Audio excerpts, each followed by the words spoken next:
gấp đôi cái số lượng tiêu thụ của nước Mỹ và thậm chí là gấp 3 lần số lượng tiêu thụ của châu Âu.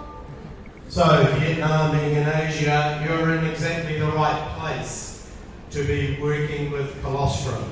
Vì thế cho nên là thị trường Việt Nam chúng ta đang ở châu Á, chúng ta đang ở cái nơi mà thích hợp nhất để có thể bắt đầu kinh doanh với các sản phẩm có thành phần từ sữa non. And this slide shows that New Zealand is the top colostrum exporter in the world. Và trên slide chúng ta nhìn thấy rằng New Zealand sẽ là một trong những quốc gia hàng đầu để xuất khẩu các sản phẩm sữa non ở trên thế giới. So you are sourcing from the best source in the world. Vì thế cho nên mình đang có nguồn cung cấp sản phẩm từ trong một trong những nguồn mà cũng tốt nhất trên thế giới. So, why source from New Zealand? Apart from it being the best, why source from New Zealand? Vậy thì cái câu hỏi đặt ra là tại sao chúng ta lại lấy nguồn sản phẩm từ New Zealand? Well, New Zealand has clean air, Và đầu tiên là New Zealand có một cái không khí rất sạch, fresh water, nước sạch, green grass, đồng cỏ xanh mát, lots of green grass. rất là nhiều cỏ xanh. Plus, New Zealand products have evidence-based health claims. Và một điểm cộng rất quan trọng đó là những sản phẩm từ New Zealand thì đã có những cái bằng chứng về sức khỏe đã được xác nhận. In short, you can trust them. Và một cách ngắn gọn là chúng ta hoàn toàn phải tin tưởng về nguồn gốc của sản phẩm từ đây. New Zealand is the 8th largest milk producing country in the world, 3% of global production. Và New Zealand thì là quốc gia thứ 8 có sản lượng sữa ở trên thế giới và chiếm khoảng 3% tổng sản lượng sản xuất sữa ở trên toàn cầu. But it's 30% of global dairy exports. In other words, most other producers don't export it, they consume it in their own country. Nhưng mà một điều đặc biệt là 30% cái lượng sản phẩm từ sữa xuất khẩu trên thế giới là xuất khẩu từ New Zealand. Bởi vì là rất là nhiều quốc gia họ sản xuất nhưng mà sử dụng nhiều hơn ở trong nước so với việc là đem ra ngoài xuất khẩu. New Zealand has 4.5 million cows, almost as many as the number of people. Và New Zealand thì có khoảng 4,5 triệu con bò và gần như là tương đương với dân số hiện tại của quốc gia này. And I hope you can all come to New Zealand and see some cows grazing in the grass and making milk one day. Và tôi hy vọng rằng là tất cả chúng ta sẽ có một cơ hội một ngày nào đấy đến New Zealand và trực tiếp nhìn thấy là con bò đang gặm cỏ trên cánh đồng và sản xuất sữa như thế nào. We're very lucky in our beautiful country. We have a natural environment with the sunlight of Spain and the climate of Bordeaux, France. Và chúng tôi là một quốc gia rất là may mắn bởi vì ở đây thì có một cái môi trường tự nhiên, nơi mà ánh sáng thì giống như là Tây Ban Nha và khí hậu thì giống như là Bordeaux vậy. New Zealand uses a seasonal dairy system with open pasture grazing. Và ở New Zealand thì có một cái hệ thống sản xuất sữa theo mùa và có cái đồng cỏ là bò được chăn thả trên đồng cỏ. So the cows walk around in the grass, out on the farms, in the wild, and they're not in sheds like they are in other countries. Và ở đây thì các con bò là được lang thang và gặm cỏ trên cánh đồng chứ không phải được nuôi nhốt ở trong chuồng giống như là một số các quốc gia khác. This creates the best quality milk. Chính vì thế nó sẽ tạo ra một trong những cái sản phẩm sữa mà có chất lượng tốt nhất. Because the cows are grazing outside all year round, the milk is richer in nutrients. Và bởi vì nguyên nhân là đàn bò được ăn cỏ ngoài cánh đồng trong suốt cả một năm cho nên là cái lượng dinh dưỡng ở trong sữa sẽ tốt hơn rất là nhiều. Important nutrients like omega-3, vitamin E, beta-carotene, and conjugated linoleic acid or CLA. Và một số những cái chất dinh dưỡng chủ yếu có thể kể đến như là omega 3, vitamin E, beta-carotene hay là nucleic acid liên hợp. These are some of the famous New Zealand-made colostrum brands up here. Và trên màn hình là một số những cái thương hiệu sữa nổi tiếng tại New Zealand. Of course, this one at the top here is the best. Và đương nhiên là một trong số đó thì như colostrum là một trong những sản phẩm tốt nhất. Wow, tự hào quá. So, now I get into the science. What is colostrum? Vậy thì nếu nói về câu chuyện khoa học thì sữa non là gì? Colostrum is first milk. It's produced by the mammary gland of all mammals after birth. Và sữa non tuyến vú của tất cả các động vật có vú sau khi mà sinh con. This is the perfect food for health. Chính vì thế nó là một cái thức ăn rất hoàn hảo cho sức khỏe của chúng ta. In New Zealand, this is collected only from healthy cows. Và ở New Zealand thì sữa non chỉ được thu hoạch từ những chú bò khỏe mạnh thôi. And it is very rich in antibodies, immunoglobulins, such as Igs, growth factors, peptides, and bioactive carbohydrates. Và chính vì thế trên đây là một cái nguồn mà rất là nhiều kháng thể IgG, những yếu tố tăng trưởng các peptide cũng như là các carbon hydrate có hoạt tính sinh học. We source colostrum from the first 24 hours after birth. Và chúng tôi thì sẽ thu hoạch sữa non chỉ trong vòng có 24 giờ đầu sau khi mà bò mẹ sinh con thôi. And in this graph, this shows the immunoglobulin level of the colostrum over the first 48 hours. You can see how it declines rapidly. Và trên biểu đồ này thì chúng ta sẽ nhìn thấy rằng là cái lượng IgG trong sữa non trong vòng 48 giờ sau khi bò mẹ sinh thì cái lượng IgG nó sẽ giảm như thế nào. So if we want the high bioactive level colostrum, we collect it in this period here. Vì thế cho nên là làm thế nào để đảm bảo được cái lượng IgG thu được nhiều nhất thì chúng ta sẽ thu hoạch trong những cái khoảng giờ đầu sau khi mà bò mẹ sinh con. Now these are the major bioactives in colostrum, and I'll talk you through some of these. Và đây thì là một số những thành phần hoạt tính sinh học sẽ có ở trong sữa non và tôi sẽ đi vào một số những thành phần này để giải thích cho quý vị hiểu. Most importantly are the immunoglobulins, such as IgG, which are antibodies. Và quan trọng nhất chính là immunoglobulin hay là IgG mà chúng ta còn gọi là kháng thể. Antibodies are produced by the cow's immune system every time the cow comes into contact with a pathogen or a germ, a bacteria or a virus. Và cái kháng thể này thì sẽ được sản xuất ở trong cái hệ miễn dịch của con bò mỗi khi mà con bò cần phải tiếp xúc với những cái vi khuẩn, những cái virus từ bên ngoài. These antibodies go into the colostrum and they then go protect the calf from these germs. Và những kháng thể ở trong sữa non thì sẽ giúp bảo vệ con bê con để tránh khỏi các vi khuẩn, các cái tác nhân có hại. But it's not just for the calf. They work for humans, and when we consume colostrum, we also get protection from those germs. Nhưng mà sữa non của bò mẹ thì không chỉ có tác dụng bảo vệ cho bê con mà nó cũng sẽ có tác dụng tương tự cho sức khỏe của con người, và khi chúng ta sử dụng thì chúng ta cũng sẽ có những cái hiệu quả bảo vệ tương tự như vậy. Also in colostrum are all of these different growth factors. There's IGF-1 and 2, transforming growth factor, epidermal growth factor, and platelet-derived growth factors. Lots of growth factors. Và ngoài những yếu tố tăng trưởng này thì trong sữa non sẽ còn có những cái yếu tố tăng trưởng IGF-1, IGF-2, yếu tố chuyển hóa, những yếu tố về biểu bì, về nguyên bào sợi hay là những yếu tố mà tăng trưởng có nguồn gốc từ tiểu cầu. Now there are also a range of enzymes in colostrum, and some of them are listed here. Và trong sữa non thì cũng sẽ có hàng loạt các loại enzyme mà tôi đang liệt kê ở trên màn hình. Lactoperoxidase is an antibacterial enzyme. Và lactoperoxidase là một cái loại kháng khuẩn, có tác dụng kháng khuẩn. Lactoferrin. Has anyone heard of lactoferrin?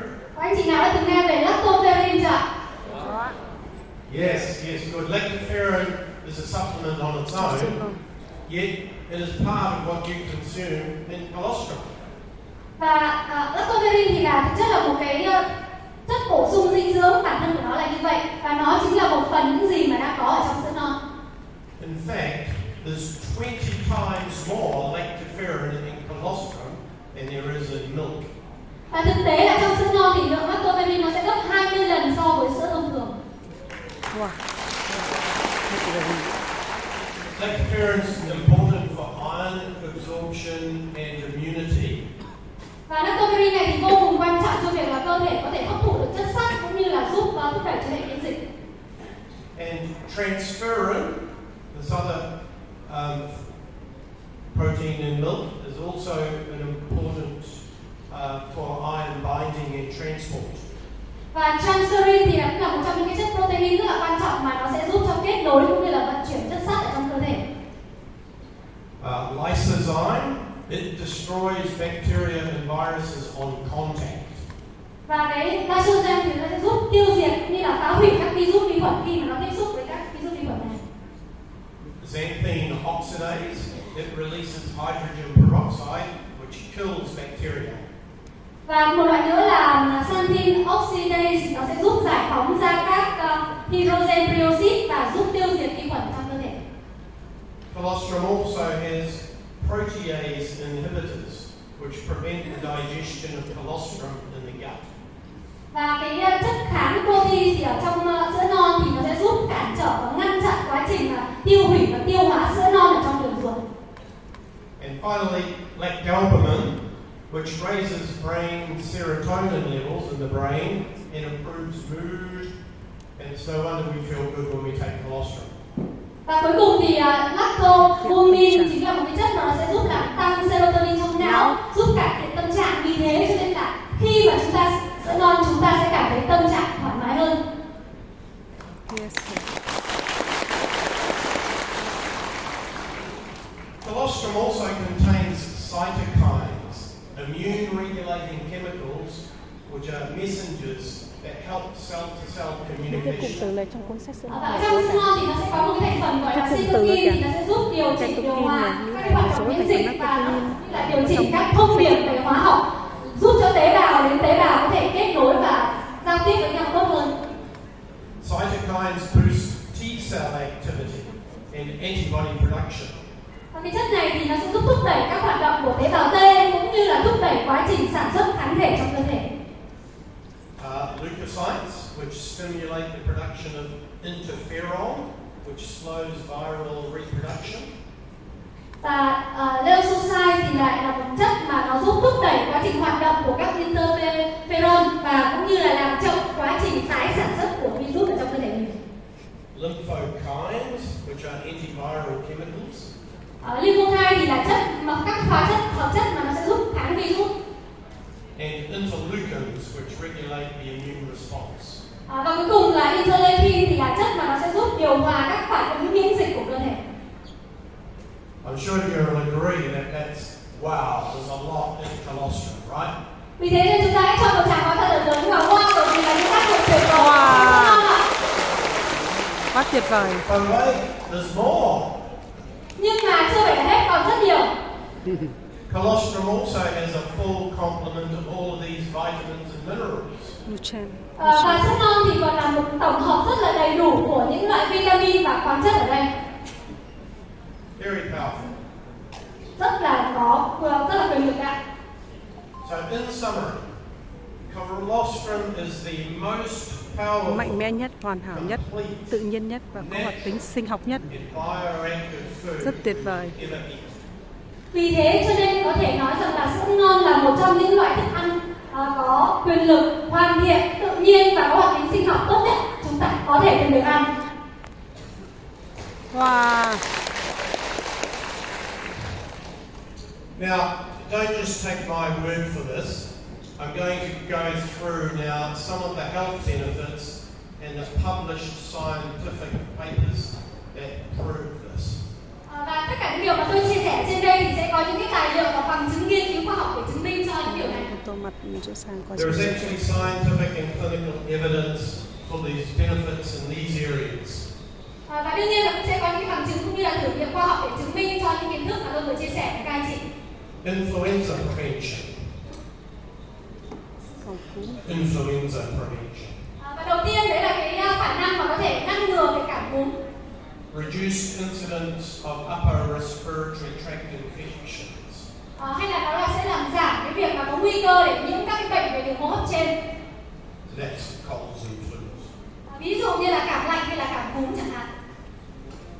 Treatment and prevention of diarrhea. Hay là nó cũng sẽ có tác dụng là giúp ngăn ngừa cái nguy cơ bị bệnh nhiễm khuẩn. Colitis. Viêm đại tràng. And also protection of the gastrointestinal lining, which helps heal the gut. Và một cái tác dụng nữa là nó sẽ giúp bảo vệ cái niêm mạc trong đường ruột, vì thế cho nên giúp ruột của chúng ta nó sẽ lành lặn hơn. Now, I often get asked about the bioavailability of colostrum. Và một trong những cái câu hỏi mà tôi thường được hỏi đấy là hoạt tính sinh học của sữa non như thế nào? Does it survive the stomach acid, or does it get chopped up and digested in the stomach? Vậy thì liệu sữa non có thể đi qua được axit ở trong dạ dày hay không? Hay là nó sẽ bị phân hủy và sẽ bị tiêu hóa hoàn toàn? Well, there was one study on this by scientists Kelly and Roos, who measured the immunoglobulin passage through the gut all the way through into the feces. Và có một cái nghiên cứu khoa học của hai nhà khoa học tên là Kelly và Roos, là những người mà đã đo lường cái hàm lượng immunoglobulins đi qua đường ruột của chúng ta và sẽ được thải vào trong phân như thế nào. And what they proved was that the antibodies do survive the entire length of the gastrointestinal tract. Và nghiên cứu khoa học này thì nó thể hiện rằng là các cái kháng thể này có thể được tồn tại suốt cái chiều dài của đường ruột. And part of the reason for that is that it contains those protease inhibitors to prevent digestion. Và cái nguyên nhân đấy là bởi vì trong kháng thể nó sẽ có cái chất kháng protease, đấy chính là chất mà sẽ giúp cản trở việc tiêu hóa sữa non ở trong đường ruột. But we've actually improved on that further with biolactol, which I'll talk about more shortly. Và chúng ta sẽ được hiểu hơn về điều này khi mà chúng ta nói thêm về công nghệ biolactol và công nghệ mà tôi sẽ chia sẻ phần sau đây. So the answer is yes, colostrum does survive digestion and is bioavailable.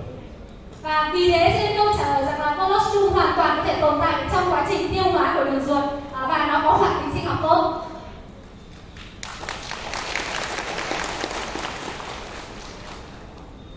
I have a database of over 800 scientific publications on colostrum. Tôi có một cái nguồn dữ liệu của hơn 800 các nghiên cứu khoa học đã được xuất bản về sữa non. We don't have time to go through all of them today, but here is a small snapshot of a few of the interesting scientific publications. Và tôi thì không có đủ thời gian để chia sẻ tất cả điều đó cho anh chị, nhưng chúng ta sẽ đi qua một số những cái nghiên cứu khoa học mà thú vị nhất. This first study in 2007 in Italy found that colostrum was 3 times more effective than the flu vaccine. Và đây là một trong những nghiên cứu ở nước Ý vào năm 2007 thì cái nghiên cứu này thì đã thể hiện rằng là sữa non thì sẽ có hiệu quả hơn 3 lần so với các loại vaccine phòng chống cúm. In this study, they had 4 groups: a control group who received nothing, a vaccine group who took the vaccine, a colostrum group, and a colostrum plus vaccine group.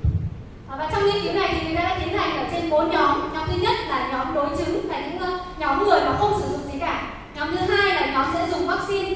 Nhóm thứ ba là nhóm chỉ dùng sữa non, và nhóm thứ tư là nhóm sẽ dùng kết hợp cả sữa non lẫn vaccine.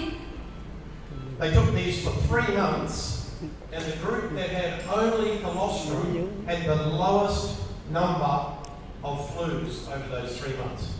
Nghiên cứu này thì sẽ được tiến hành trong 3 tháng và kết quả của nghiên cứu cho thấy thì nhóm mà chỉ sử dụng duy nhất là sữa non thì sẽ có cái tần suất và nhiễm cúm thấp nhất trong suốt 3 tháng đó. And this was only with 400 milligrams of colostrum, quite a low dose. Và đấy là dựa trên một cái liều sử dụng sữa non rất là ít, thì khoảng 400 mg. This next study was in 605 children in India who had upper recurring respiratory tract infections. Và một trong những nghiên cứu khác thì được tiến hành ở trên 605 trẻ em tại Ấn Độ. Đây là những bạn mà thường xuyên là bị tái phát để nhiễm trùng đường hô hấp trên. After 3 months on colostrum, the infections dropped by 91.3%. Và sau 3 tháng thử nghiệm sử dụng sữa non thì cái tỷ lệ mà bị nhiễm và tái phát giảm xuống 91,2%. Very powerful. This is very important because the main treatment for infections had been antibiotics. Và cái điều này rất là quan trọng bởi vì là cái giải pháp mà chủ yếu để sử dụng trong cái quá trình này, đấy chính là giải pháp mà dùng các kháng thể giúp tăng sức đề kháng của cơ thể. And as we heard from Mr. Kyon from the Ministry of Health, he talked about antibiotic resistance being a big problem. Và chúng ta vừa mới nghe Cường chia sẻ lúc nãy là cái kháng sinh đang trở thành một cái vấn đề rất là nghiêm trọng. So, having colostrum as an alternative is very, very important. Vì thế cho nên có thể sử dụng sữa non là một cái giải pháp thay thế là cho việc sử dụng kháng sinh thì là vô cùng quan trọng, tuyệt vời.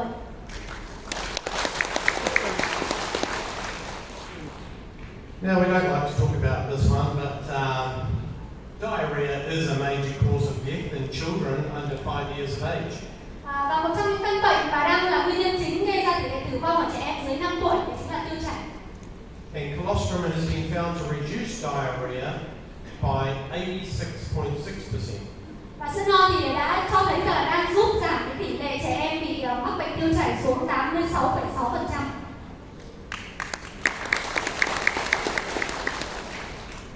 Colostrum has long been known to benefit the gut. Và đã từ lâu thì con người ta đều biết rằng là sữa non thì rất là có hiệu quả và lợi ích cho đường ruột. Previous studies have shown that colostrum heals leaky gut syndrome. Và những nghiên cứu khoa học trước đây thì chứng minh rằng là sữa non sẽ có tác dụng là hỗ trợ giúp làm giảm các triệu chứng là rò rỉ đường ruột. So leaky gut syndrome is a condition where the gut lining gets holes in it from various challenges, such as anti-inflammatory drugs, chemicals and toxins in the food, and allergens. Và cái rò rỉ đường ruột này đó là một cái tình trạng khi mà niêm mạc ruột chúng ta sẽ có các cái lỗ hổng do các cái nguyên nhân như là sử dụng các thuốc kháng sinh, các hóa chất, các chất có hại trong thức ăn hay là tiếp xúc với các chất gây dị ứng. But remember, all those growth factors that I talked about in colostrum, they help to heal these holes and reduce the symptoms of leaky gut.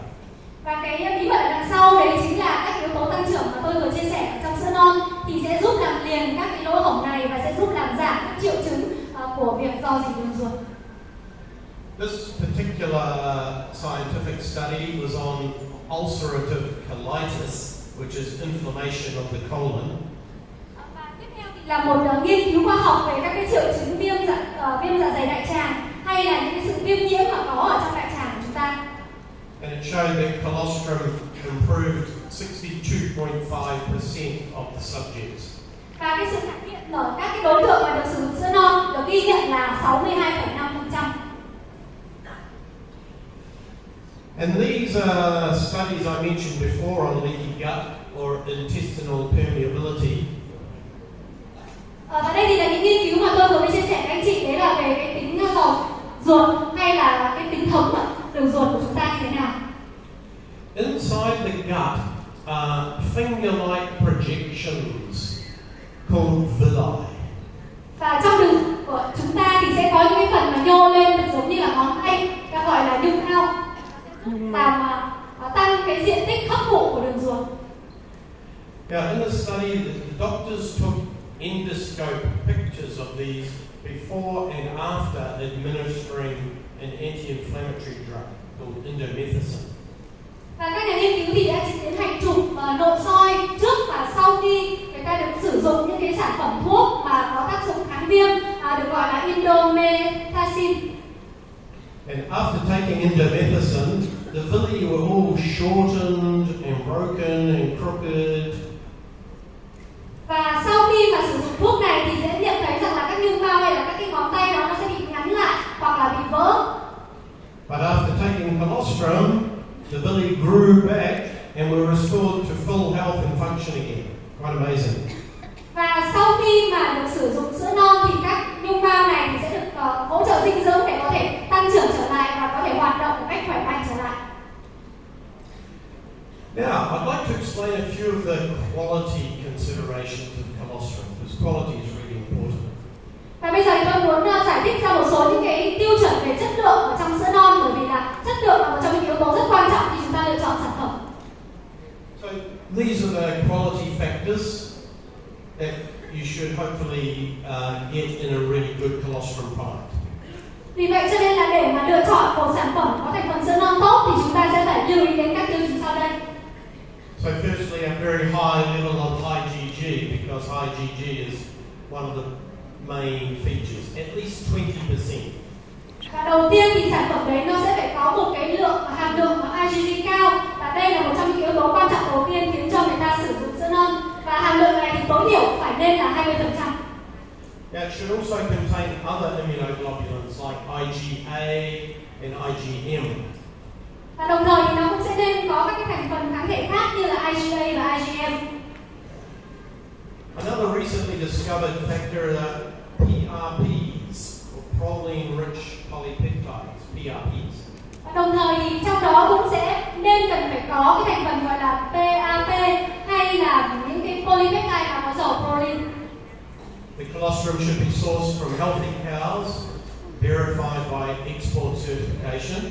And this is the benefit of New Zealand supply, as I mentioned before. Và thêm một điểm nữa đấy là sữa non này thì nên được lấy nguồn từ những con bò khỏe mạnh có được những chứng nhận về mặt xuất khẩu. Và đây chính là một những cái điểm trong những cái điểm lợi ích của các sản phẩm có nguồn gốc từ New Zealand mà tôi vừa chia sẻ lúc đầu. And you should receive a certificate of analysis for each batch of product.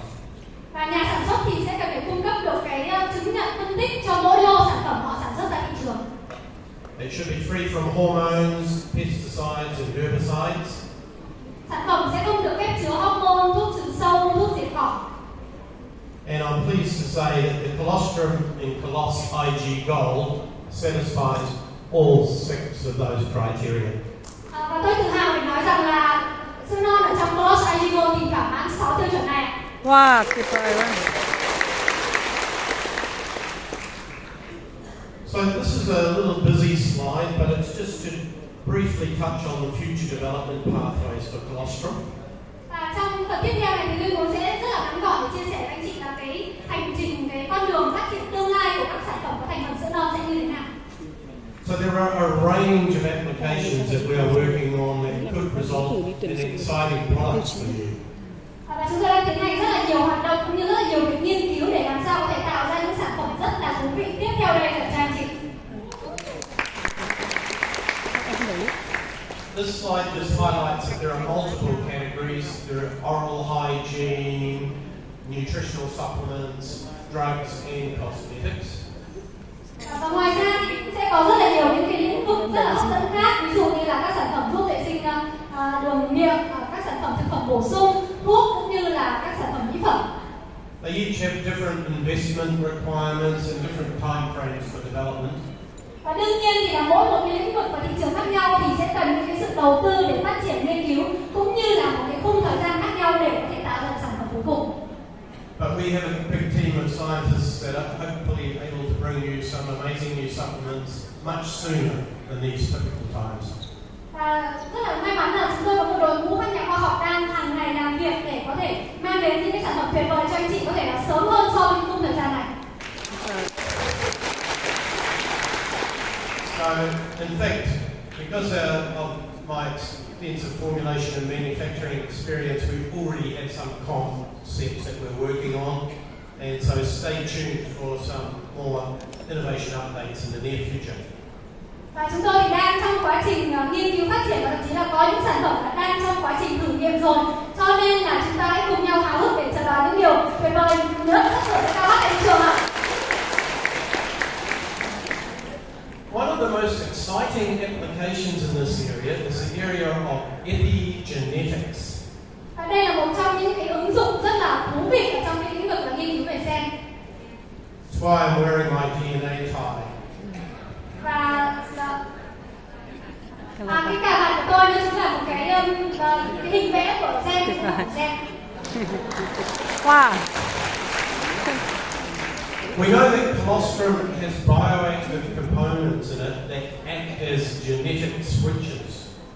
Và chúng ta biết rằng là trong sữa non thì có rất là nhiều những cái thành phần hoạt tính sinh học, trong đó nó có thể liên quan đến gen của con người.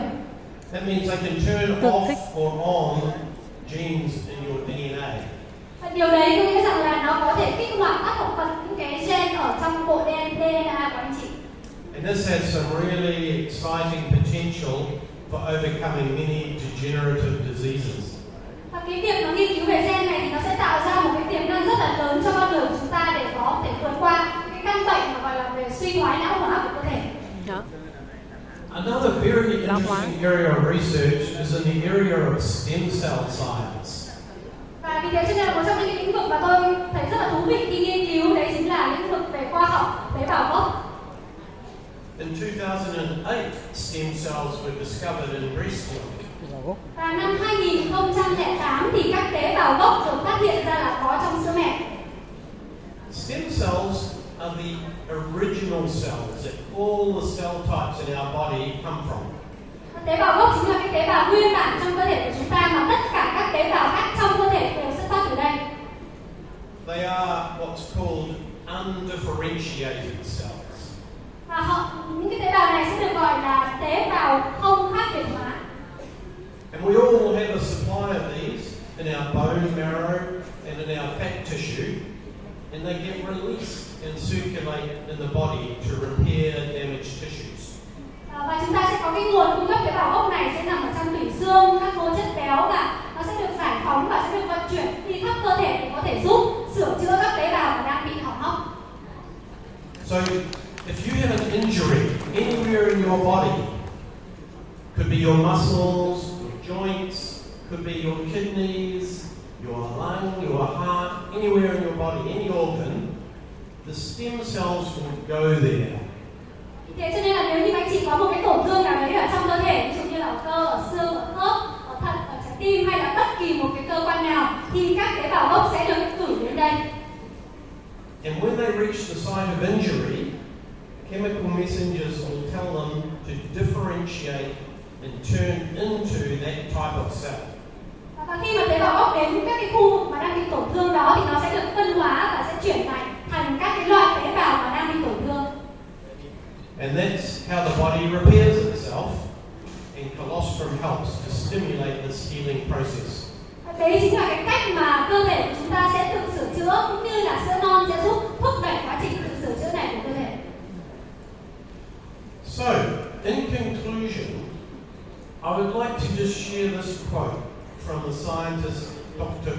Lehrker, who said, Và để kết lại thì tôi muốn chia sẻ một cái câu nói từ một nhà khoa học, đó là Dr. Lehrker, người đã nói rằng, and this was published in a scientific journal, his words here. và đây là một trong những câu nói mà được xuất bản trong các tạp chí khoa học, anh chị có thể tìm thấy được, tra cứu được. He said, colostrum is an Sữa non là outstanding nguồn bổ sung nutritional dinh supplement. dưỡng vượt trội, Và là thực nhà phẩm khoa học bổ đã nói rằng là sữa non là một cái nguồn bổ sung dinh dưỡng nổi bật, A food that protects and promotes health. và đấy là một loại thức ăn mà sẽ giúp bảo vệ và thúc đẩy sức khỏe. He said, it is not surprising that biotechnology companies are scrambling to clone and reproduce large quantities of the main factors that are naturally present in colostrum. Chính vì thế cho nên là hoàn toàn không có gì phải ngạc nhiên khi mà tất cả những cái công ty về công nghệ sinh học thì đang làm mọi cách để có thể sản xuất ra được một cái số lượng lớn các cái thành phần có tác dụng và đang được có tự nhiên ở trong sữa non. So that's a powerful endorsement of how much excitement there is about colostrum in the scientific world. Và tất cả những gì mà tôi vừa chia sẻ với anh chị là những gì mà rất là ngắn gọn nhưng cũng rất là thú vị về những cái thành phần tuyệt vời mà có trong sữa non từ góc độ khoa học. And here it is, your amazing new product, Coloss IG Gold. Và sau đây thì sẽ chính là sản phẩm mới và rất là tuyệt vời của chúng ta, đấy là Coloss IG Gold. David already did a very good training presentation on the details of this, but I'll just reinforce a few points. It contains colostrum, of course, and high IgG for superior immunity. Trên màn hình thì đã có rất là chi tiết những cái thành phần công dụng của sản phẩm Coloss IG Gold, nhưng mà tôi sẽ nhấn mạnh một số điểm như sau. Thứ nhất là IG Gold thì sẽ có cái hàm lượng IgG rất là cao để hỗ trợ cho hệ miễn dịch. Added calcium and vitamin D for stronger bones. Canxi và vitamin D thì sẽ giúp xương chắc khỏe hơn. Biolactone, a phospholipid delivery system for better absorption and protection. Và công nghệ biolactone thì sẽ giúp cho quá trình hấp thụ cũng như là bảo vệ IgG tốt hơn ở trong cơ thể. And I must reinforce how important that is. The biolactol really makes Coloss IG Gold really stand out. Và điều mà tôi muốn nhấn mạnh ở đây chính là công nghệ biolactone là cái điều mà sẽ làm cho Coloss IG Gold trở thành một sản phẩm vô cùng nổi bật. It's actually a technology that is only available in Colossi G Gold, so it's exclusive to you. Và đó là một công nghệ độc quyền mà sẽ chỉ có trong Colossi Gold thôi, và cũng sẽ là công nghệ độc quyền mà có trong sản phẩm mà chỉ có anh chị mới có để cung cấp thôi. And more importantly, it actually works. It has been scientifically proven to improve the absorption and the protection, and that's why it's going through a patent. Và điều quan trọng rằng là công nghệ này thì đã được chứng minh là nó sẽ giúp tăng cái khả năng hấp thụ cũng như là bảo vệ kháng thể ở trong đường ruột. Chính vì thế cho nên là cái công nghệ này thì đang trong quá trình mà sẽ được xin được cấp bằng sáng chế. So Colossi D Gold also has fiber and prebiotics for improved digestion and regularity. Và trong sản phẩm thì cũng sẽ có chất xơ cũng như là prebiotic giúp thúc đẩy và hỗ trợ cho quá trình tiêu hóa. 8 billion probiotics for better gut health. 8 tỷ lợi khuẩn giúp sức khỏe đường ruột trở nên tốt hơn. A lower glycemic index for diabetics. Chỉ số GI thấp an toàn cho người tiểu đường.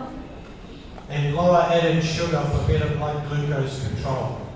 Và hàm lượng đường thấp thì cũng sẽ giúp kiểm soát lượng glucose tốt hơn trong. IgG,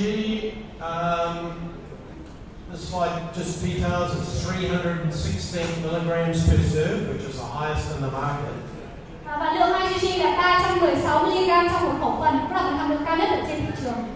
Yes, and the numbers 2 grams of soluble fiber, 8 billion probiotics, rapid improvement and restoration of a healthy gut. Và với cái hàm lượng chất xơ hòa tan là 2 gram kết hợp với 8 tỷ lợi khuẩn thì sẽ giúp đẩy nhanh hơn cái quá trình phát triển cũng như là phục hồi cho sức khỏe của đường ruột. Only 2 grams of added sugar, 30% lower than in other products. Và cái hàm lượng đường có 2 gram thôi thì nó cũng khoảng thấp hơn các sản phẩm tương tự trên thị trường khoảng 30%. And you know, sugar is a bit of a pet hate of mine. Và chúng ta phải để ý là một số những cái sản phẩm trên thị trường thì sẽ có đường ở trong thành phần. Yeah, sugar is responsible for a lot of health problems in the world, so a lower sugar is really important. Và chúng ta biết rằng là đường thì nó đang là một trong những cái yếu tố mà phải chịu trách nhiệm cho rất là nhiều những cái căn bệnh hiện nay. Chính vì thế cho nên là chúng ta sẽ phải cân nhắc đến lượng đường trong sản phẩm mà mình sử dụng. The glycemic index is 30, which is acceptable for diabetics. Và cái chỉ số GI này thì hoàn toàn là phù hợp, an toàn cho những người bị tiểu đường. And other brands of colostrum are generally above a GI of 55. Và trong khi chỉ số của chúng ta chỉ có 30 thôi thì chỉ số của rất là nhiều các sản phẩm khác thì đang ở mức khoảng 55. Yes, so not really good for health, those ones. Và chỉ có đường cao chắc chắn là sẽ không tốt cho sức khỏe.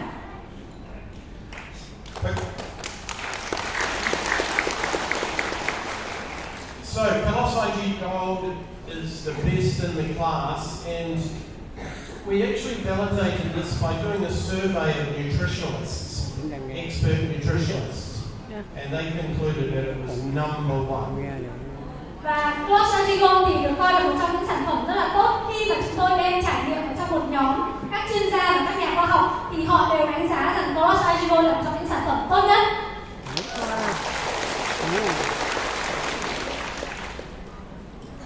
So where does all this information come from? Vậy thì tất cả những cải tiến của sản phẩm này đến từ đâu? Well, I'm part of a collective of scientific Careful, and industry Lubo. brains in the Institute for Nutrition and Human Health.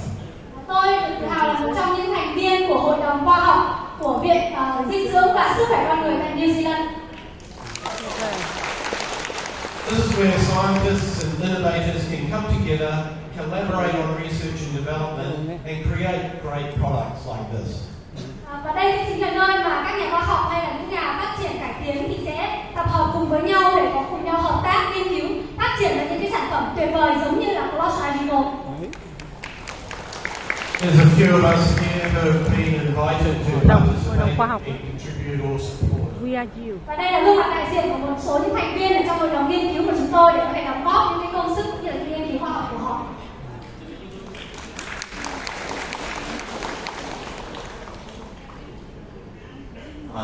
I think that brings to a close my presentation, so I just want to thank you very much, and I hope that's been helpful, and live your dream.